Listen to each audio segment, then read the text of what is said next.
I pulled out 3 examples of some really good action writing and some really different action writing. The first is from James Cameron's Aliens, which we've referenced endlessly on this podcast. Why not? Just keep referencing it. So good.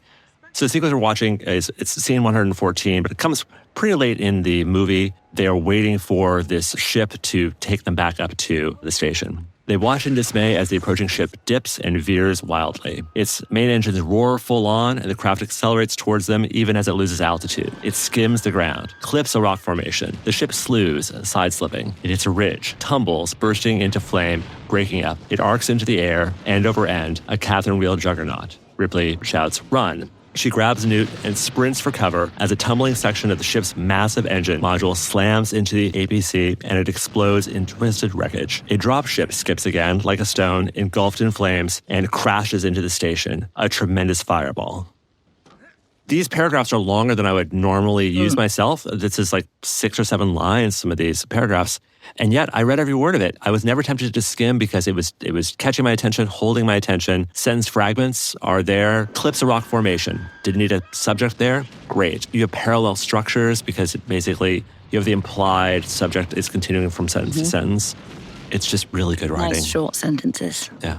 Let's compare this to Tony Gilroy, who wrote Bourne Identity and many other things, including the new Andor. What Tony is doing is the end of every sentence, basically. It's a dash. Basically, not even end of sentence. He's interrupting himself constantly. Absolutely. And so you feel like what the tension is.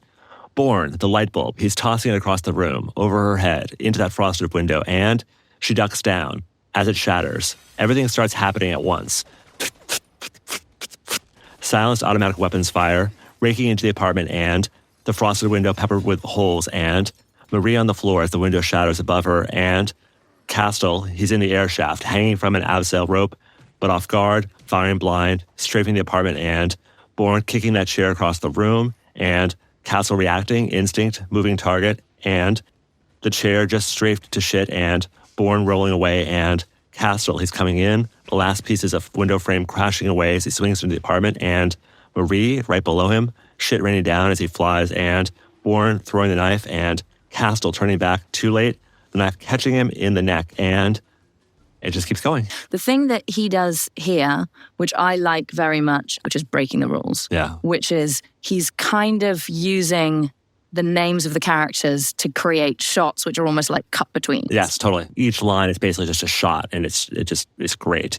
And this is easier because you're just in one room, one space with characters. Sometimes you're doing an action set piece where you're moving between characters who are not right next. They're not really in the room together. They're in the same, call it like industrial plant, but they're in different spaces.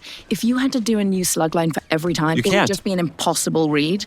I have had a line producer once who made me insert those later, and it was horrific for the read. Impossible. But when you're doing the first draft, forget the rules. Find your style, and you can basically break the rules and do it however you like, as long as you're consistent with yourself. Yeah. It's really annoying when people switch up. So I've seen people who do, in capital letters, on John August, : and then do the next line and do whatever. Here, he's just doing the name of the character in capitals, and it's one smooth sentence. Whatever you're going to do, make it your style, but then stick to it throughout. The big thing I find really frustrating is when the person clearly has zero sense of the geography of the space. When you read a writer who has a good handle of the geography of the scene they're writing, and it can be in any genre. They use whether or not someone is in the room, out of the room, coming in, walking in, sitting down, standing up. All of the spatial stuff, basically, that can add tension and storytelling and character stuff is there on the page, whatever the genre. Yeah. And a really good writer and a really good action writer always has a sense of the geography of the space. One thing, though, which I think we should talk about. Please. Specificity. Yeah. Because this is a real Goldilocks one, and I'm sure you have found this. Either people are way too specific and they're using all these terms that you don't know for martial arts that you wish you knew but you don't, or they're not specific enough. It's just uppercut. And that's a bummer too. Me, I kind of look at it as kind of zooming in and out as well, particularly in things like battle sequences. I've had to write a few big scale battle sequences where you've got hundreds of people and then key characters that you have to follow. For me, often that is about picking the moments you want to highlight. I'm not saying never use specific martial arts terms if it's relevant, because, for example, it's a character who's just learned a thing that they didn't know. If you're writing Neo, sure, it's fucking cool to drop in a term that it doesn't matter that the reader doesn't know exactly what that kick looks like, because the fact that they don't know what it looks like helps inform the way the character's experiencing it too. but then also have moments where you zoom out, particularly if it's a big, long battle sequence or something. Go from a tiny detail of swords clashing between two characters Mm-hmm. and then zoom back out to what it feels like to be on that battlefield.